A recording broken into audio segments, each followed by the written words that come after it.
Hello friends, welcome back to our channel. I hope आपकी preparation अच्छी चल रही होगी। सारे टॉपिक्स, सारे सब्जेक्ट्स आप इक्वली कवर कर रहे होंगे। हमारी तरफ से जो कंट्रीब्यूशन है उसको भी आप थोड़ा बहुत अप्रिशिएट कर रहे होंगे। आपको एमसीक्यूज़ मिले, उन एमसीक्यूज़ को डील करने का तरीका भी हमने डिस्कस किया। आई होप वो आपको अच्छा लगा होगा। हम अपने सेकंड चैप्टर को आगे बढ़ाते हुए मेकिंग ऑफ द कॉन्स्टिट्यूशन, जहाँ हमने कॉन्स्टिट्यूएंट असेंबली का कंपोजिशन, उसकी फंक्शनिंग के बारे में बात करी। अब एक इंपॉर्टेंट एलिमेंट जो रह गया कॉन्स्टिट्यूएंट असेंबली का, वो है committees of the constituent assembly. इस टॉपिक को मैं बहुत ज़्यादा नहीं खींचूंगा क्योंकि ये पूरा फैक्चुअल टॉपिक है। सीडीएस में 8 मेजर जो कमिटीज़ हैं वो इंपॉर्टेंट हो जाती हैं, वो हर एक स्टूडेंट को दिमाग में रखनी ज़रूरी है। ये कमिटीज़ और उनके चेयरमैन, ये 8 मेजर कमिटीज़ हैं। आपके डॉक्यूमेंट्स आपके पीडीएफ फाइल में दिया हुआ है आपको। इसमें आपको कुछ नहीं करना, बस वो 8 कमिटीज़ को दिमाग में रखते हुए उनका नाम। इन 8 मेजर कमिटीज में जो मोस्ट इंपॉर्टेंट कमिटी है वो है आपकी ड्राफ्टिंग कमिटी। तो skipping the whole part of this committee section, जो पूरा फैक्चुअल है, जो आपको खुद याद करना है, उसमें कुछ भी समझाने वाला नहीं है। मैं सीधे आपको पहुंचाता हूं ड्राफ्टिंग कमिटी।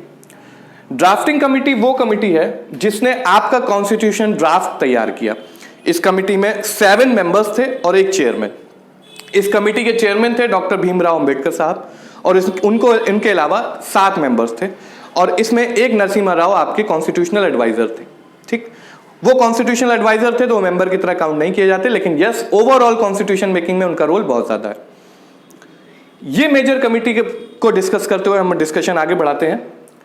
पहली बार जब ये कमिटी बनी, वो बनी 29 अगस्त 1947, सॉरी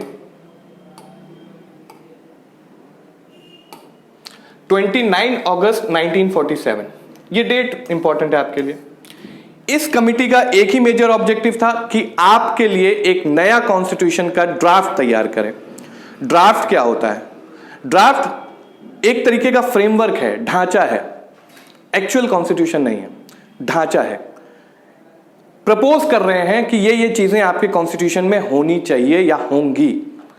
अभी ये ड्राफ्ट कॉन्स्टिट्यूएंट असेंबली के सामने जाएगा, डिबेट्स होंगी, डिस्कशन होंगी, अलग अलग प्रोविजंस पे बातें होंगी, अलग अलग इंटरेस्ट की बातें होंगी, अलग अलग ग्रुप्स के इंटरेस्ट की बातें होंगी, ट्राइबल ग्रुप की बात होगी, माइनॉरिटीज की बातें होंगी, अलग अलग प्रोविजंस को डिस्कस किया जाएगा, इमरजेंसी प्रोविजंस को डिस्कस किया जाएगा, फेडरल प्रोविजंस को डिस्कस किया जाएगा। लेकिन वो डिस्कशन किन प्रोविजंस पे होगा, किन एस्पेक्ट्स पे होगा, वो ये ड्राफ्टिंग कमिटी ने प्रोवाइड कराया। ठीक है, डेट है 29 अगस्त 1947। इसके 7 मेंबर्स हैं। ये देखिए, आपको यहां कंटेंट में लिखा हुआ है 7 मेंबर्स हैं। कौन कौन है वो मेंबर्स? तो जैसे मैंने बताया, ये इंपॉर्टेंट कंपोनेंट है जहां से क्वेश्चन बनता है। इसको मैं थोड़ा और इंटरेस्टिंग बनाऊंगा आपके लिए। पहला इंपॉर्टेंट फैक्ट जो इस कमिटी के बारे में ध्यान रखना है वो ये कि इसके चेयरमैन कौन थे। इसके चेयरमैन थे डॉक्टर भीमराव अंबेडकर साहब। मेंबर्स में आए तो दूसरे मेंबर हैं एन गोपाला स्वामी अयंगर। इनके अलावा अल्लादी कृष्णा स्वामी अय्यर, ये नेम्स आपको याद रखने हैं। Doctor KM. Munshi. KM. Munshi इस ड्राफ्टिंग कमिटी के इकलौते मेंबर थे जो इंडियन नेशनल कांग्रेस को रिप्रेजेंट कर रहे थे। बाकी मेंबर्स इंडियन नेशनल कांग्रेस के बाहर के थे, लेकिन इंडियन नेशनल कांग्रेस का इकलौता रिप्रेजेंटेटिव के.एम. मुंशी थे। ठीक, एक लौता मुस्लिम मेंबर जो इस कमिटी का था, ड्राफ्टिंग कमिटी का इकलौता मुस्लिम मेंबर था सैयद मोहम्मद सादुल्ला। तीसरा फैक्ट, पहला फैक्ट, दूसरा फैक्ट और ये तीसरा फैक्ट कि इकलौते मुस्लिम मेंबर थे मोहम्मद सादुल्ला। छठे मेंबर हैं माधव राव। माधव राव एक्चुअली ओरिजिनली उसके मेंबर नहीं थे कमिटी के। बी.एल. मित्तर साहब ओरिजिनली मेंबर थे, लेकिन बीच में उनकी तबीयत खराब हो गई, जिसकी वजह से उन्हें अपना काम रोकना पड़ा। उनको रिप्लेस किया एन माधव राव ने। ठीक, उसके बाद 7वें मेंबर जो है वो है T Krishnamachari. Again T Krishnamachari जो थे वो भी ओरिजिनल मेंबर नहीं थे। ओरिजिनल मेंबर थे D P. Khaitan. D P. Khaitan was demised on this date in 1948. He demised. Because of his death, T Krishnamachari was made the member of the drafting committee. अब हम इंपॉर्टेंट फैक्ट्स इसमें से जो निकाल रहे हैं वो बात करें। पहला ये, इसके चेयरमैन दूसरा ये आईएनसी इंडियन नेशनल कांग्रेस का रिप्रेजेंटेटिव के एन मुंशी, ये क्वेश्चन पीसीएस में पूछा गया। इकलौते मुस्लिम मेंबर मिस्टर सादुल्ला। जो 7 ओरिजिनल मेंबर्स हैं, ओरिजिनल मेंबर्स का मतलब जब कमेटी बनाई गई थी तब उसमें जो मेंबर्स थे उसमें बीएल मित्तर और डीपी खैतान का नाम आता है। ठीक, बाद में जो नए मेंबर्स ऐड हुए वो है माधव राव और टी कृष्णमाचारी। तो आपको याद रखने के लिए एक्चुअली 7 नाम नहीं है, 9 नाम है। बीएल मित्तर और डीपी खैतान का नाम भी आपको याद रखना पड़ेगा। ठीक, ये इंपॉर्टेंट कुछ फैक्ट्स निकल के आते हैं इस ड्राफ्टिंग कमेटी से रिलेटेड। आगे बढ़ते हैं। अब बात आती है ड्राफ्टिंग कमेटी का प्रपोजल, जो ड्राफ्ट कॉन्स्टिट्यूशन तैयार किया वो ड्राफ्टिंग कमेटी ने जब कॉन्स्टिट्यूएंट असेंबली के सामने रखा, जब प्रपोजल सामने रखा उसको बोला फर्स्ट रीडिंग, और वो हुआ 4 नवंबर 1948 को। ठीक, जब ड्राफ्टिंग कमेटी ने अपने प्रपोजल्स, अपना ड्राफ्ट कॉन्स्टिट्यूशन कॉन्स्टिट्यूएंट असेंबली के सामने रखा तो कॉन्स्टिट्यूएंट असेंबली के मेंबर्स ने उस पर डिबेट करी, डिस्कशन करा, कुछ प्रोविजन ड्रॉप किए, कुछ नए प्रोविजन अडॉप्ट किए, कुछ अमेंडमेंट्स प्रपोज किए गए। वो सारा काम हुआ सेकेंड रीडिंग में। ठीक, इसको बोला गया सेकेंड रीडिंग। उसकी डेट है 15 नवंबर 1948। डेट इंपॉर्टेंट नहीं है, याद रखना, डोंट वरी, आप as far as serious exam is concern. Third reading क्या चीज होती है?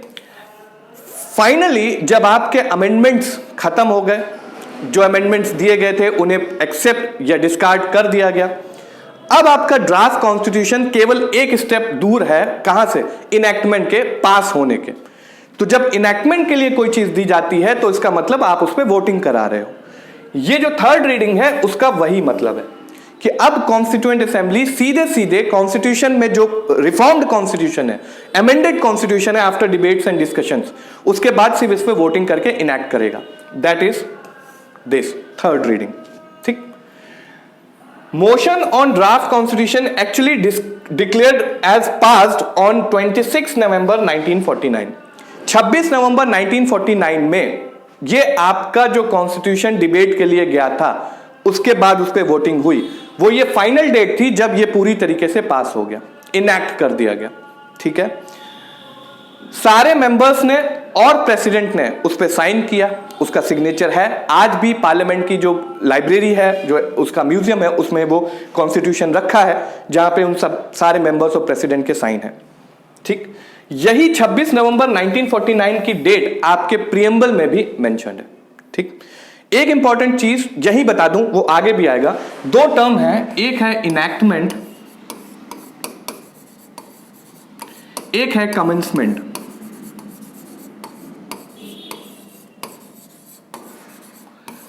ठीक, जब आप इनैक्टमेंट की बात करते हो, जब आप इनैक्टमेंट की बात करते हो तो आप बात कर रहे हो कॉन्स्टिट्यूशन के पास होने की बाय द कॉन्स्टिट्यूएंट असेंबली।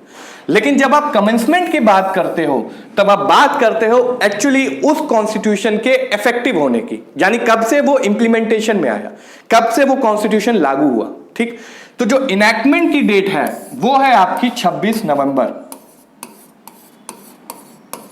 1949, लेकिन जो आपकी कमेंसमेंट की डेट है वो आपकी है 26 जनवरी 1950।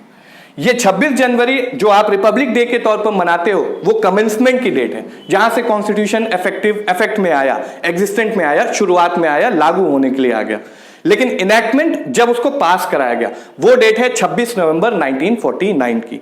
सीधे सीधे ये स्टेटमेंट आता है, सिर्फ इस टर्म का डिफरेंस की वजह से आप क्वेश्चन गलत कर सकते हो, इसीलिए मैंने ये डिफरेंस आपको यहां पे समझाया।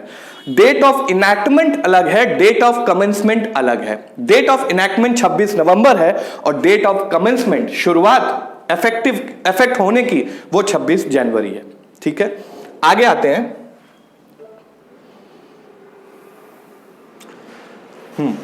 एक इंपॉर्टेंट फैक्ट ये ध्यान में रखिएगा कि जब आपका कॉन्स्टिट्यूशन पास हुआ, इनैक्ट हुआ 26 नवंबर 1949 को, उस टाइम इसमें 395 आर्टिकल्स थे और 8 शेड्यूल थे। Please please please, it is humble request to all my students कि आज के टाइम पे कितने आर्टिकल्स हैं आपके पास और कितने शेड्यूल्स हैं। नंबर ऑफ आर्टिकल्स,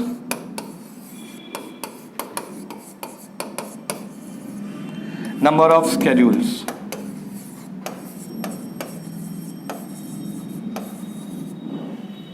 आप कोई भी बुक पढ़ रहे हो, इवन बेरक भी होगी आपके पास, तो आपके पास नंबर ऑफ आर्टिकल्स और नंबर ऑफ शेड्यूल्स उसमें दिए हैं। अगर कोई कॉन्स्टिट्यूशन ऑफ इंडिया के नाम से ऐप डाउनलोड कर रखा है तो उसमें भी ये दोनों चीजें स्पेशली डिफाइंड होंगी, नंबर ऑफ आर्टिकल्स और नंबर ऑफ शेड्यूल्स कितने हैं। आपको ध्यान रखना है कि इस टाइम करंटली आपके पास टोटल कॉन्स्टिट्यूशन में कितने आर्टिकल्स हैं और टोटल शेड्यूल कितने हैं। ठीक, कमेंसमेंट के टाइम यानी जब आपका कॉन्स्टिट्यूशन एग्जिस्ट में, इनैक्टमेंट के टाइम जब आपने अडॉप्ट किया तब आपके पास 395 आर्टिकल्स थे। आपको ये देखना है कि क्या आज के टाइम ये 395 आर्टिकल्स से नंबर बढ़ गए आर्टिकल्स के या घट गए। सिमिलरली यही चीज आपको शेड्यूल्स के बारे में देखना है कि ये शेड्यूल्स जो दिए गए हैं उन शेड्यूल में नंबर ऑफ शेड्यूल्स बढ़े या घटे। ठीक है, आज के टाइम हमने वो बढ़ाए या घटाए। ठीक, आर्टिकल्स आपके कॉन्स्टिट्यूशन के प्रोविजंस हैं, शेड्यूल्स उन्हीं कॉन्स्टिट्यूशनल प्रोविजंस के एलैबोरेटिव स्ट्रक्चर जो कॉन्स्टिट्यूशन में मेंशन नहीं हो सकते उनके लिए स्पेसिफिकली शेड्यूल डाला गया। जैसे शेड्यूल 1 यूनियन टेरिटरी के बारे यूनियन एंड इट्स टेरिटरी के बारे में बात करता है। शेड्यूल 2 सैलरी और अलायंसेस की बात करता है। शेड्यूल 3 आपके ओथ और अफर्मेशन की बात करता है। ठीक, इसी तरीके से schedule 5, schedule 4, schedule 5, schedule 6, schedule 7, schedule 8, schedule 9, schedule 10, schedule 11, schedule 12, ये सारे शेड्यूल्स आपको जानने हैं। उनके टाइटल्स जरूर जान लीजिएगा, क्योंकि डायरेक्ट क्वेश्चन यूपीएससी कभी पूछ लेता है कि भाई ये पर्टिकुलर प्रोविजन किस शेड्यूल से रिलेटेड है। जैसे list of items, legislative items segregated for union and the state, किस शेड्यूल में पार्ट है। एंटी डिफेक्शन लॉ में, ये आपके एग्जाम में कई बार पूछा है, anti defection law, anti defection law ये किस शेड्यूल से रिलेटेड है। शेड्यूल 10, सीधी सीधी बात है। तो ये शेड्यूल्स और उनके टाइटल्स आपको रटने पड़ेंगे, याद रखने पड़ेंगे। एंटी डिफेक्शन लॉ को यहां इलैबोरेट करना सही नहीं है, क्योंकि यहां पे हम बात कर रहे हैं शेड्यूल्स की। एंटी डिफेक्शन जब हम पढ़ेंगे चैप्टर में तब हम उसको इलैबोरेटली समझेंगे। ठीक है, अभी के लिए जो काम है आपका होमवर्क है, नंबर ऑफ आर्टिकल्स कितने हुए, नंबर ऑफ शेड्यूल्स कितने हुए और उन शेड्यूल्स के टाइटल्स आपको याद रखने हैं। डायरेक्ट क्वेश्चन आएगा, representative of states in the Rajya Sabha, ये किस शेड्यूल के अंदर प्रोविजन बना, तो इट इज शेड्यूल 4। वो चीजें आपको याद रखनी पड़ेंगी, उनके टाइटल्स आपको याद रखने पड़ेंगे। ठीक है, चलिए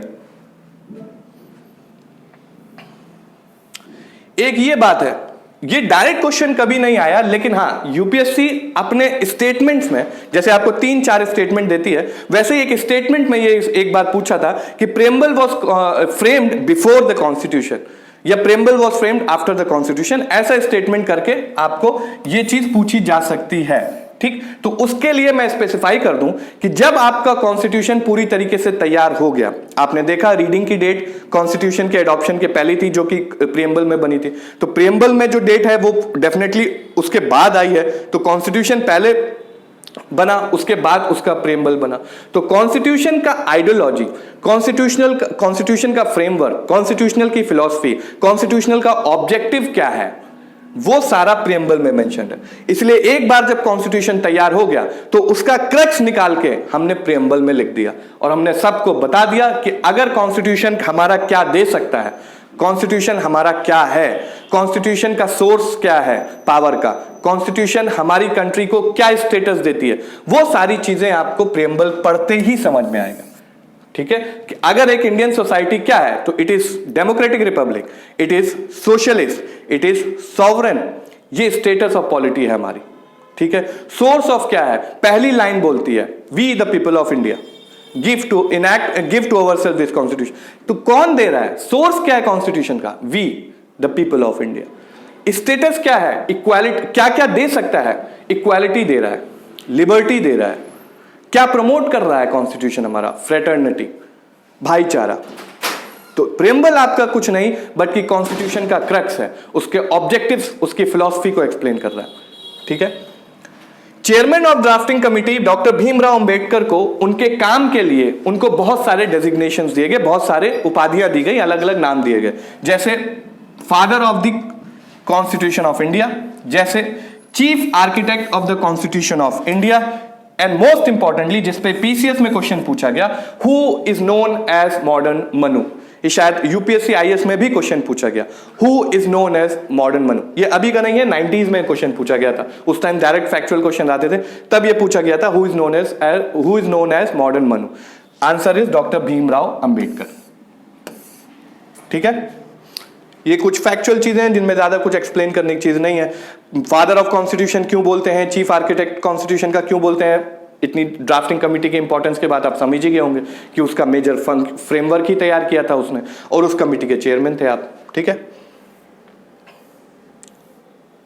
now enforcement of the constitution. Constitution का इन्फोर्समेंट का क्या मतलब हुआ, यानी एग्जिस्टेंस में कैसे आया। तो क्या पूरा का पूरा कॉन्स्टिट्यूशन एक साथ एग्जिस्टेंस में आ गया 26 जनवरी को, या कुछ पहले आ गया। इसीलिए इनैक्टमेंट और कमेंसमेंट की डेट में जो डिफरेंस मैंने बताया था वो यहां पे काम करता है। जब इनैक्टमेंट की डेट आई 26 नवंबर 1949, तो कुछ प्रोविजंस जो आपके सामने लिखे हैं ये एग्जिस्टेंस में आ गए। प्लीज ये जो आर्टिकल्स हैं, इन आर्टिकल्स को प्लीज देखिएगा आप, इन आर्टिकल्स के प्रोविजंस प्लीज देखिएगा। ठीक, ये आपके सिटीजनशिप के हैं, ये आपकी इलेक्शन से रिलेटेड है। ठीक, तो सिटीजनशिप, इलेक्शंस, पार्लियामेंट का provisional structure, that is your part 5 chapter 2। ठीक, वो पार्लियामेंट से रिलेटेड है। कुछ टेम्परेरी और ट्रांजिशनल प्रोविजंस जो अगले 10 साल वाले हैं कि भाई 10 साल में एंग्लो इंडियन का रिजर्वेशन खत्म करेंगे, 10 साल में SC ST रिजर्वेशन खत्म करेंगे। तो वो सारे जो टेम्परेरी प्रोविजंस हैं वो इसी डेट में एग्जिस्टेंस में आ गए। कौन सी डेट में, इनैक्टमेंट की डेट में।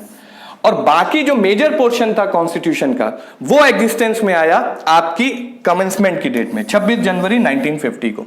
ठीक है, इसको बोलते हैं डेट ऑफ इट्स कमेंसमेंट, जब आपके मेजर कॉन्स्टिट्यूशन के प्रोविजंस एग्जिस्टेंस में आए, इफेक्टिवनेस में आए, जब वो इफेक्टिव कंडीशन में आए, जब वो लागू होने की कंडीशन में आए, वो डेट है आपकी 26 जनवरी 1950। इसीलिए वो दो डेट्स का डिफरेंस मैंने बताया था। कॉन्स्टिट्यूशन एग्जाम्स में क्वेश्चंस डेफिनेटली पूछे गए हैं इनैक्टमेंट और कमेंसमेंट की डेट के डिफरेंसेस में। कौन कौन से प्रोविजंस कॉन्स्टिट्यूशन के इनैक्टमेंट डेट पे आ गए थे उन पे। तो प्लीज ये पार्ट जो है आपका, इस पे बहुत अच्छे से फोकस करिएगा और बहुत अच्छे से इन आर्टिकल्स और उनके प्रोविजंस को देख लीजिएगा। ठीक है, ज्यादातर जो सिटीजनशिप का जो पार्ट है, या इलेक्शंस का जो पार्ट है, या पार्लियामेंट क्योंकि लेजिस्लेट करना है, उनका जो पार्ट है वो सबसे पहले आ गए थे, इसीलिए आपको वो प्रोविजंस इंपॉर्टेंट है। ठीक, बाकी मेजर जो कॉन्स्टिट्यूशन है वो आया आपका कमेंसमेंट की डेट पे 26 जनवरी 1950 में। नाउ जो 26 जनवरी 1950 है इसका क्या इंपॉर्टेंस है। अगर आपको 1929 का जो लाहौर सेशन था, ये इंडियन नेशनल कांग्रेस का, अगर वो याद हो तो इस कॉन्फ्रेंस की, INC के इस कॉन्फ्रेंस की जो प्रेसिडेंसी थी वो थी जवाहरलाल नेहरू के पास, और उन्होंने उसी सेशन में डिक्लेयर किया था कि इंडियन नेशनल कांग्रेस और इंडिया का एक ही ऑब्जेक्टिव है, वो है कंप्लीट इंडिपेंडेंस, पूर्ण स्वराज। इसी सेशन में यह डिसाइड किया गया था कि 26 जनवरी 1930 ऑनवर्ड्स, यानी 26 जनवरी 1930 और उसके आगे, हम इस डेट को एज इंडिपेंडेंस डे सेलिब्रेट करेंगे।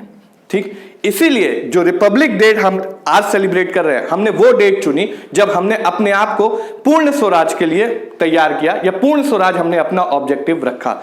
ये इंपॉर्टेंस है इस डेट का, जो आप कमेंसमेंट ऑफ द कॉन्स्टिट्यूशन के डेट के नाम से जानते हैं, दैट इज 26 जनवरी 1950, जिसको अब हम आफ्टर इंडिपेंडेंस रिपब्लिक डे के तौर पर सेलिब्रेट करते हैं। रिपब्लिक मतलब सेल्फ गवर्निंग, हमारा जो हेड ऑफ द स्टेट है वो कौन है, इलेक्टेड है, जो कहां से आ रहा है, जो अपनी पावर कहां से डिराइव कर रहा है, कॉन्स्टिट्यूशन से। कॉन्स्टिट्यूशन के अलावा आप कोई यहां पे सॉवरेन नहीं है, सुपरमेसी ऑफ द कॉन्स्टिट्यूशन है। किस डेट से, 26 जनवरी 1950 से, क्योंकि ये डेट वो है जब आपका कॉन्स्टिट्यूशन इफेक्टिवनेस में आ गया है, लागू हो गया है। अब कोई भी पुराना ब्रिटिश का या किसी और कॉलोनियल पावर का कोई भी तरीके का रूल, रेगुलेशंस, लॉज हमारे ऊपर लागू नहीं होती। अब हमारे ऊपर सिर्फ एक डॉक्यूमेंट लागू होता है, हमारे सारे लॉज के ऊपर सिर्फ एक डॉक्यूमेंट का ही इफेक्टिवनेस होगा। हमारे सारे लॉज, रेगुलेशंस, रूल्स, उन सब की इफेक्टिवनेस हम एक डॉक्यूमेंट के तरीके के बेसिस पे ही जज करेंगे, वो है कॉन्स्टिट्यूशन। इसीलिए हमारे सारे लॉज को बोला जाता है आर्टिकल 13 के अंदर कि जुडिशियल रिव्यू कराया जाएगा, क्योंकि वही जुडिशियल रिव्यू चेक करता है कि आपके लॉज कॉन्स्टिट्यूशनल प्रोविजंस के बेसिस पे हैं कि नहीं। अगर नहीं है तो वो वॉइड डिक्लेयर कर दिए जाएंगे, नल डिक्लेयर कर दिए जाएंगे, अनकॉन्स्टिट्यूशनल डिक्लेयर कर दिए जाएंगे। तो इसलिए कॉन्स्टिट्यूशनल सुपरमेसी अब लागू हो चुकी है। ठीक है, हमने अपना कॉन्स्टिट्यूशन बहुत ज्यादा बड़ा बनाया, हमने हर एक चीज उसमें डालने की कोशिश करी जो हमारी पॉलिटी को, गवर्नमेंट स्ट्रक्चर को, एडमिनिस्ट्रेशन को, सोशियो कल्चरल फैब्रिक है हमारा, उसको स्ट्रांग बनाए। ठीक, लेकिन उसके साथ ही हमने कई सारे क्रिटिसिज्म भी लिए अपने इस कॉन्स्टिट्यूशन के लिए। देखते हैं वो क्रिटिसिज्म क्या है। ठीक, पहला क्रिटिसिज्म यह था कि ये एक रिप्रेजेंटेटिव बॉडी नहीं थी, क्योंकि इसके मेंबर्स डायरेक्टली इलेक्टेड नहीं थे on the basis of adult franchise. अगर आपको याद हो कॉन्स्टिट्यूएंट असेंबली जब हम बात कर रहे थे तो कॉन्स्टिट्यूएंट असेंबली का मैंने बताया था कि इनडायरेक्ट इलेक्शन हुआ है, कुछ जो इलेक्टेड मेंबर्स हैं वो इनडायरेक्टली इलेक्टेड हैं और जो प्रिंसली स्टेट से नॉमिनेटेड मेंबर्स आ गए थे। तो ये बोला गया कि एक बार ये बोला गया इसके बारे में, कॉन्स्टिट्यूएंट असेंबली के बारे में, कि भाई ये एक रिप्रेजेंटेटिव बॉडी नहीं है। रिप्रेजेंटेटिव बॉडी वो होती है जो डायरेक्टली इलेक्टेड मेंबर्स के द्वारा बनाई जाती है। जैसे हमारा पार्लियामेंट जो लोअर हाउस है, जो लोकसभा है, जो लेजिस्लेटिव असेंबली है, उसमें जो मेंबर्स आते हैं वो डायरेक्टली इलेक्टेड होते हैं। उनको vote direct members of society देते हैं, सिटीजन्स देते हैं, उनको वोट देते हैं, वो इलेक्ट होते हैं और वो रिप्रेजेंट करते हैं उन्हीं इलेक्टर्स को जिन्होंने उनको वोट दिया। एक क्रिटिसिज्म यही था कि भाई क्योंकि वो डायरेक्टली इलेक्टेड नहीं है तो वो एक्चुअली रिप्रेजेंटेटिव नहीं हो सकते। ठीक, ये पहला क्रिटिसिज्म। दूसरा क्रिटिसिज्म कि एक सॉवरेन बॉडी नहीं है। क्यों? क्योंकि इसको प्रपोज किया था ब्रिटिश गवर्नमेंट ने, कैबिनेट मिशन के प्रपोजल्स पे ही बना है। It held its session with the permission of British government. इसके सारे सेशन ब्रिटिश गवर्नमेंट ही रेगुलेट कर रही थी जब तक इसने सेशंस किए अपने। One of the major critics of the constituent assembly on this ground was Mahatma Gandhi himself. Mahatma Gandhi ने इस चीज के लिए कॉन्स्टिट्यूएंट असेंबली को क्रिटिसाइज किया कि जो कॉन्स्टिट्यूएंट असेंबली बनी, उसने जो फंक्शनिंग करी, उसने जो सेशंस किए, वो खुद अपने आप से नहीं किए। आप बात तो कर रहे थे कि हमें एक कॉन्स्टिट्यूएंट असेंबली चाहिए जो हम खुद बनाए, जो हमारे हिसाब से चले, जो हमारे लिए कॉन्स्टिट्यूशन बनाए, लेकिन जो आपने कॉन्स्टिट्यूएंट असेंबली बनाई, जो मिली आपको, वो आपने खुद तो नहीं बनाई, वो तो कैबिनेट मिशन ने आपको दी, यानी ब्रिटिश ने आपको दिया। उसके सारे सेशंस ब्रिटिश गवर्नमेंट ने कराए आपके। तो उस तरीके से ये एक सॉवरेन बॉडी नहीं है, सुप्रीम बॉडी नहीं है, उसके ऊपर किसी और की अथॉरिटी थी। ठीक, दूसरा क्रिटिसिज्म, और इस ग्राउंड पे सबसे ज्यादा क्रिटिसाइज किया महात्मा गांधी जी ने। ठीक, अगला ये, क्योंकि आपका कॉन्स्टिट्यूशन इतना ज्यादा बल्कि है, इतने ज्यादा प्रोविजंस हैं। आपने देखा कि जब शुरुआत हुई कॉन्स्टिट्यूशन की इनैक्टमेंट के टाइम उसमें 395 आर्टिकल्स थे, तो डेफिनेटली वो उसमें हर एक आर्टिकल को आपने कहीं ना कहीं से सर्च आउट किया, फिर उसमें चेंजेस लाए अपनी सिचुएशन के हिसाब से, सोसाइटी के हिसाब से, फिर उसमें डिस्कशन, डिबेट एंड ऑल। 3 साल लग गए उन चीजों को करते हुए।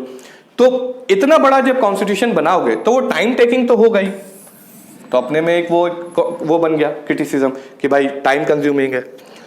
कंपेयर किया गया कि भाई अमेरिकन कॉन्स्टिट्यूशन तो 4 महीने में बन गया था, तो अमेरिकन कॉन्स्टिट्यूशन में सिर्फ bills of rights he main important है, जिसमें फंडामेंटल राइट्स हैं, बाकी प्रोविजंस है नहीं। हमारे यहाँ फेडरल स्ट्रक्चर में फेडरल प्रोविजंस पूरे डिफाइन किए गए हैं। सेंटर और स्टेट के लेजिस्लेटिव, एग्जीक्यूटिव, फाइनेंशियल डिस्ट्रीब्यूशन पूरा डिफाइन किया गया है। एडमिनिस्ट्रेटिव स्ट्रक्चर डिफाइन किया गया है। Constitutional independent autonomous bodies mention है, जैसे यूपीएससी, जैसे सीएजी, जैसे फिनेंस कमीशन, जैसे इलेक्शन कमीशन ऑफ इंडिया। तो बल्किनेस तो होगी। तो उस ग्राउंड पे भी उनको वो एक चैलेंज आया, एक क्रिटिसिज्म आया।